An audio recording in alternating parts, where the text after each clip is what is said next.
જે આ કામની શરૂઆત તો પહેલી પ્રાયોરિટી અહીંની હતી. હાજી. હવે કામ નથી થતું, મહારાષ્ટ્ર સમાજને તકલીફ થાય છે, શું કહેશો? મહારાષ્ટ્રની સમાજને તકલીફ થઈ રહી છે એ આજની વાત નથી. આપણા ભારત દેશની અંદર જોઈએ તો આ હિન્દુ માટેની તકલીફ બધી જ જગ્યાએ સર્વત્ર કાયમ માટેની થતી આવેલી છે, જે અહીંયા આગળ એનું પુનરાવર્તન થઈ રહ્યું છે.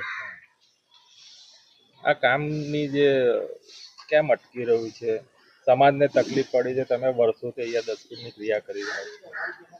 હવે કેમ અટક્યું છે એનું ટેકનિકલ રીઝન કોઈ ચોક્કસ રીતે જાણવામાં નથી આવ્યું, પણ વાતમાંથી વાત એવી રીતે આપણે જે વાત કરતા હોય તે જાણવા એવું મળ્યું છે કે કંપની તરફથી જે અહીંયા આગળ એનું જે ફાઇનાન્સ થવું જોઈએ એમાં કંઈક અટકેલું છે અને કંપની પોતે પેમેન્ટ આગળ નથી આપી રહી, એના લીધે એમણે અટકાવેલું છે. પણ અમારી વાત તો એવી છે કે જ્યારે અહીંયા શરૂઆત કરવાના હતા ત્યારે આ હોલને, અહીંયા વિધિના રૂમને લઈને શરૂઆત કરવાના હતા. શરૂઆત અહીંયાથી કરવાના હતા, જેની શરૂઆત હજી સુધી થઈ નથી.